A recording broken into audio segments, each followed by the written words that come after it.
আসসালামু আলাইকুম। আমাদের আলিফ চক্ষু হাসপাতালে চোখ পরীক্ষা করার যন্ত্রপাতি আপনাদেরকে দেখাচ্ছি। এটা হচ্ছে আমাদের স্লিপ ল্যাম্প। স্লিপ ল্যাম্পের মাধ্যমে চোখ পরীক্ষা করে রোগীর চোখ নির্ণয় করা হয় এবং ভিশন বক্স রোগীর চোখ পরীক্ষা করে সে কম দেখে কি বেশি দেখে সেটা নির্ণয় করা হয়। যাদের চশমা লাগে পরবর্তীতে তাদের চশমা দেওয়া হয় এবং কম্পিউটারে সেটা চক্ষু পরীক্ষা করে চশমা প্রদান করা হয়। এটা হচ্ছে ডাক্তার চেম্বার, বিশেষজ্ঞ ডাক্তার এখানে বসেন এবং এটা হচ্ছে আই চার্ট। এটা হচ্ছে অ্যানাটমি অফ দ্য আই।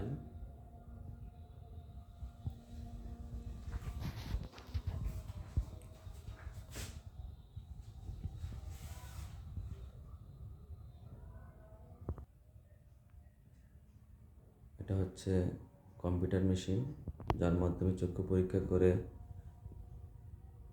রোগীর পাওয়ার বের করা হয় এবং এখান থেকে চশমা প্রদান করা হয়। চশমার বক্স, টাইল বক্স এটার নাম। এটা হচ্ছে ভিশন বক্স। এখানে বসে রোগীরা ভিশন দেখে চশমা প্রদান করা হয়।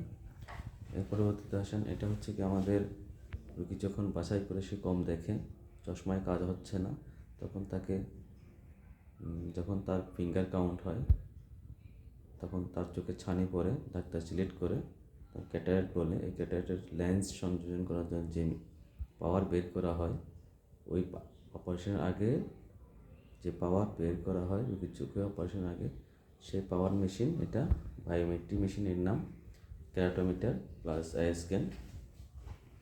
এখান থেকে আমরা রোগীর অপারেশনের আগে যেই লেন্স লাগানো হবে সেই লেন্সের পাওয়ারটা এখান থেকে মাপা হয়।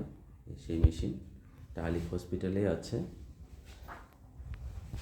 আপনারা যাদের বাবা মার চোখে ছানি পড়ে 50-60 বছর বয়স, চোখে কম দেখে, তাদের জন্য এই পরীক্ষাটা করা হয়। আপনাদের যাদের বাবা মার চোখে কম দেখে, ছানি পড়ছে, চোখে দেখে না, 50-60-70 বছর বয়স, আপনারা আলিফ হসপিটালে যোগাযোগ করতে পারেন এবং এখানে অত্যাধুনিক কম্পিউটারের মাধ্যমে ছানি অপারেশন করা হয়, ফ্যাকো অপারেশন। সেই অপারেশনের মধ্যে সে দৃষ্টি ফিরে পাবে। ধন্যবাদ সকলকে।